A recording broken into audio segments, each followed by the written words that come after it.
कैसे करें माँ लक्ष्मी व्रत, माँ वैभव लक्ष्मी व्रत, जिससे कि हमें माँ का आशीर्वाद मिले और हमारी मनोकामना शीघ्र अतिशीघ्र पूर्ण हो। तो भक्तों, आज मैं आपके सामने लेकर आई हूँ एक बहुत ही छोटा सा वीडियो, जिसमें मैं आपको बताऊंगी कि हमें वैभव लक्ष्मी माता का व्रत कैसे करना है, क्या विधि रहेगी, क्या क्या करना है, हमारे पास क्या क्या वस्तुएं होनी चाहिए। तो वही मैं आपको बहुत बहुत बहुत सरल शब्दों में बताने वाली हूँ। सबसे पहले, जैसा कि हम हर एक व्रत में करते हैं, संकल्प लेते हैं, तो सुबह हमें जब उठें, डेली हमारे जो नित्य कर्म होते हैं, दैनिक नित्य कर्म होते हैं, शौच आदि से, स्नान आदि से निवृत्त हो करके पूजा के लिए आ जाना है और भगवान के पास आकर के पूजा करनी है, हाथ जोड़ने हैं और व्रत का संकल्प लेना है। उनके सामने अपनी मनोकामना रखनी है कि मेरी यह मनोकामना है और माँ, मैं आपके साथ 11, 21, 31, 51 यानी कि हमारी श्रद्धा अनुसार जैसे भी हम चाहें, ये हम पर निर्भर करता है, उतने हमको व्रत करने हैं। तो माँ के सामने संकल्प लें, पूरे दिन जय माँ लक्ष्मी का रटन करें। इसके अलावा किसी की बुराई ना करें। देखो, सबसे ये तो मेन ही होता है कि भाई हमें कोई भी व्रत करते हैं या पूजा पाठ करते हैं, तो अगर हमारे विचारों में तो शुद्धता नहीं है, नेगेटिविटी भरी हुई है, चुगलियां कर रहे हैं, बुराई कर रहे हैं एक दूसरे की, तो फिर चाहे हम कितने ही पूजा पाठ कर लें, हमें उस चीज़ का फल नहीं मिलेगा। तो आते हैं आज के हमारे विषय पर कि भाई हमें बिल्कुल किसी भी तरीके का नकारात्मक विचार अपने मन में नहीं लाना है, मन में शुद्धता रखनी है, संकल्प लेना है। उसके बाद अब आती है पूजा की बारी। तो हमें 4 बजे के बाद ये पूजा करते हैं और इसके लिए, जैसा कि आज शुक्रवार को मैं ये वीडियो बना रही हूँ और आज ही मेरा वैभव लक्ष्मी माँ का व्रत है। और एक और बात, जब भी आप वैभव लक्ष्मी व्रत को शुरू करें तो ध्यान रहे वो है शुक्ल पक्ष का शुक्रवार होना चाहिए, ठीक है। तो ये सबसे इम्पोर्टेंट बात है, शुक्ल पक्ष का शुक्रवार होना चाहिए। मैंने जो मन्नत मांगी हुई है मैं उसी हिसाब से कर रही हूँ। मैं आपको ये दिखा रही हूँ इसमें कि मैंने किस तरीके से चौकी पर लाल कपड़ा बिछाया है। लाल कपड़ा बिछाने के बाद में मैंने इस पर क्या है, जो हमारी तस्वीरें हैं, विष्णु भगवान हैं, लक्ष्मी जी हैं, गणेश जी हैं, उनको स्थापित किया है। छोटी सी चावलों की ढेरी लगाई है, कलश रखा है, उसके ऊपर ये अंगूठी रखी है जिसको मैंने पूजा है। सोने की कोई भी एक वस्तु, तो मैंने हमारी ये जो मेरी अंगूठी है उसको ले लिया है। इसके अलावा माता का श्री यंत्र स्थापित किया है। और एक जो आप बाती देख रहे होंगे, अभी मैं आपको दिखा रही थी, इसमें ये बाती कलावे की। तो ध्यान रहे, माता का जब भी आप किसी भी देवी की पूजा करो ना, तो लंबी बाती बनाएं। खड़ी बाती बनती है, जो हमारे जैसे विष्णु भगवान है, यानी कि मेल जो भगवान है उनकी खड़ी बाती बनती है।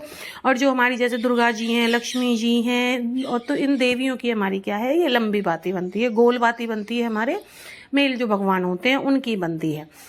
ये इधर मैंने आज भोग के लिए बताशे ले लिए हैं। तो खीर का भोग, मखाने का भोग सर्वप्रिय होता है, तो मखाने बेस्ट होते हैं। आज मेरे पास अवेलेबल नहीं थे, तो आज मैंने मैया को क्या है, बताशों का भोग लगाया है। ये भी हमारे शुद्ध ही होते हैं। और शाम को जब आप पूजा कर ले, पूजा करते समय क्या है, आपको मंत्र है, या रक्तांबुज वासिनी विलसनी चंडासु तेजस्विनी, या रक्ता रुद्राम्बर हरि सखी मनोलादनी, या रत्नाकर मंथनाथ प्रगंटिता विष्णु स्वया गेहिनी, सामापात मनोरमा भगवती लक्ष्मी इष्ट पद्मावती। तो ये मंत्र बोलना है। माता के क्या है, तस्वीरों को स्थापित करना है। अंगूठी को जब आप पूजे या सोने की वस्तु को पूजे, ये मंत्र बोलते हुए आपको क्या है, अंगूठी को रोली, चावल, हल्दी से टीका करना है, भगवान को टीका करना है, धूप दीप दिखाना है। फिर इसके बाद आ जाते हैं श्री यंत्र में, जो हमारी 8 लक्ष्मी जी के रूप बने हुए हैं, उन सब की पूजा करनी है, उनके हाथ जोड़ने हैं। फिर लास्ट में जो इस सब के बाद में हम आ जाएंगे अब हमारी व्रत कथा पर। अब इसके बाद हमको क्या है, हमारी जो वैभव लक्ष्मी व्रत कथा है, जो वैभव लक्ष्मी पुस्तक आती है, बाजार से भी ला सकते हैं आप, तो आप उसमें देखिएगा। फिलहाल मैं आपको ये कम शब्दों में बता रही हूँ। माता की हमें वो कहानी पढ़नी है कि किस तरीके से एक शीला नाम की महिला थी, बहुत अच्छे दिन थे, फिर उसको दरिद्रता आ जाती है। तो एक दिन माँ जो है दर्शन देती हैं कि पहले मंदिर जाती थी, बिटिया आती नहीं है। तो वही कहानी आपको सुननी पड़नी है। तो आती हैं, सपने में बताती हैं, देखती है, बेचारी सब कुछ आकर बिठाती है, घर में कुछ होता नहीं है, फटी चादर पर बिठा देती है। तो इस तरीके से वो व्रत का संकल्प लेती है, नाग की चुन्नी को ही पूजा में रखती है। और पहले दिन से ही जो उसका पति मारपीट करता था, जैसे ही वो माँ के व्रत का प्रसाद खिलाती है अपने पति को, तो उसके स्वभाव में अंतर दिखता है। तो ऐसे करके वो अपनी मनोकामना पूरी करती है और माँ का उद्यापन करती है। तो ये कथा मैंने बिल्कुल बहुत शॉर्टली बताई है, तो आप ये वैभव लक्ष्मी व्रत कथा पुस्तक से भी पढ़ सकते हैं। इसके बाद में ये रही वो पुस्तक जो मैं आपको दिखा रही हूँ। इसमें आपको कथा, विधि, चालीसा, दोहा, सारी चीज़ें इसमें लिखी हुई हैं।